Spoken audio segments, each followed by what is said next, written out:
Another episode of the Art Bros with me, Mike, and as always, Fancy Dave, Hey, my partner in crime.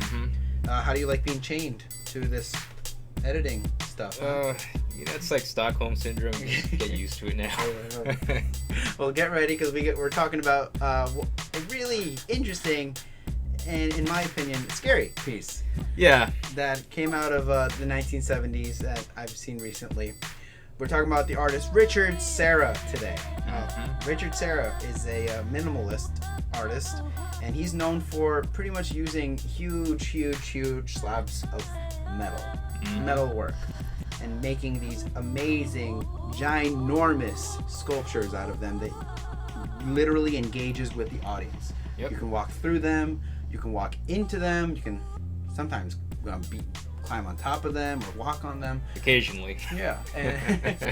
So he's known for these big spiral works that he does that you can go into and then come out of and whatnot. Which I have been through one before. You have, exactly.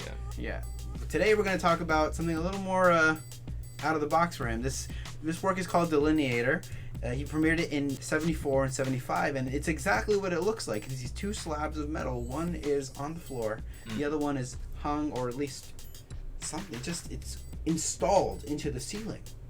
And they're big. They're very big, and they look very heavy. You can walk on them on top and under. Yeah, you can. So before we go into that, I do want to explain a little bit about minimalism for the people who don't really know. Minimalism was kind of an art style that came out of in reaction to the abstract stuff that was happening in the 1950s with Pollock and Rothko. All these like crazy, like expressive things, like just go with it kind of. Right. Yeah, you like watch your Jackson Pollock video. Exactly. Yes. On the Jackson Pollock on the Art Bros. And we have artists like Richard Serra who kind of want to take art back to just the basics and strip away everything. Strip away everything. In this case, just the form. Exactly. Yeah. So we have a artist who uses giant metal slabs to kind of make the point that art just needs to be art. And it needs to kind of engage the audience rather than show you about the artist. You know, we think of Jackson Pollock, we think of the chaos of his life. When we think of Richard Serra, what do you think? Giant metal slabs. Giant metal slabs that could crush you. Yeah, exactly. So I want to talk about personally my experience when I saw this at MoMA maybe a year or two ago. I walk into the gallery and I pretty much see this as like a room with the slabs. Nobody is walking on the piece. I know you can walk on it because I've done my research. I did my homework. Thank you.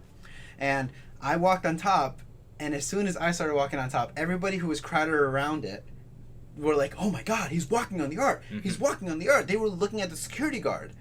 And the security guard said, oh no, you're allowed to walk. Go ahead. Yeah. With the gallery, the first reaction is don't touch. Exactly. Don't touch. Much even less, don't walk on top of the damn thing with your feet. Exactly.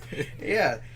So as everyone starts walking on top, and you'll notice we're gonna link a video of people walking on it. They look up because the only thing that you can really do when you're walking on top of this thing is look up, because you are so afraid that this giant metal slab you're gonna be that person that is the only fatality when this giant metal slab falls on top of you.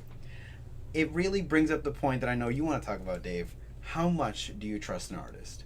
What do you think? In this case, a stranger you probably never even met. Yeah. Like with a giant rolled piece of steel. Even if you were the artist for this, I wouldn't trust that, like, hey Dave, thanks for making this giant piece. I'm not gonna walk under it though, you know. But I did walk under it. But I'm sorry, I cut you off.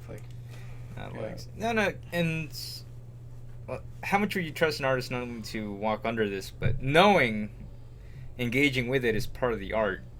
It's true. Yeah. It enhances the experience so much when you know that you are allowed to engage with this piece.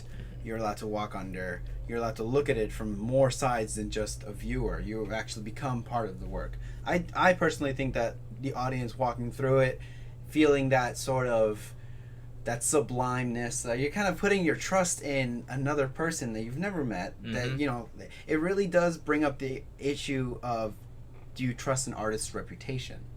You know, Richard Serra has made these giant slabs before, but he's never really made them in a sense that they can collapse and fall on you. Of course, obviously they're not going to. Yeah, you know, like, they're Art Bros is not They're safely saying. secured. Art Bros is not saying that Richard Serra haphazardly put this up or the MoMA haphazardly put this up. No, but what I'm saying is when you are under it, it kind of comes back to that episode on Damien Hirst we did, where he had the shark in the tank and the shark is dead, but it looks so alive that you can't help but be scared of it. Damien Hirst on the Art Bros, and like I said, it brings back that sort of like it making you feel scared for your life again. It just goes back to that. So if you ever have the opportunity to experience this thing, just check it out. Walk under it. It's amazing how much this. I gotta ask you one thing before we close off. Did you get a small adrenaline kick when you walk under it? Oh yeah, I did. I wanted to jump off a cliff after that. No, it was so cool. It was honestly just looking up and seeing this metal slab, and then knowing that you're on top of a metal slab too. It's something that sounds kind of silly, when you're talking about it. Like, oh, I felt part of the art. All you did is walk on metal, but you see it, experience it. It's kind of one of those things that you just, when you do it, only you know how you felt when you were under it. These things are huge, and I hope from the pictures that we've put up, I hope they do it justice.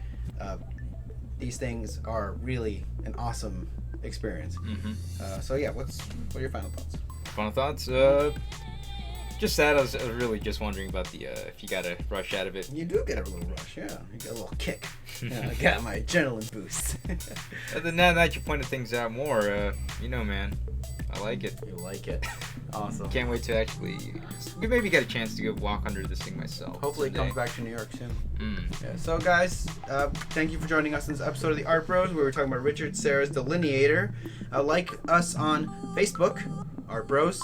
We are on Twitter at art_bros. Yes. And I learned. And we are on YouTube because you're watching us right now. And if you haven't subscribed, please hit that subscribe button. It makes us feel very good inside, like we're actually doing something with our lives. Share it out. Let people know. Yes, thankfully. And we'll see you next time on another episode of The Art Bros. Peace out. Till next time.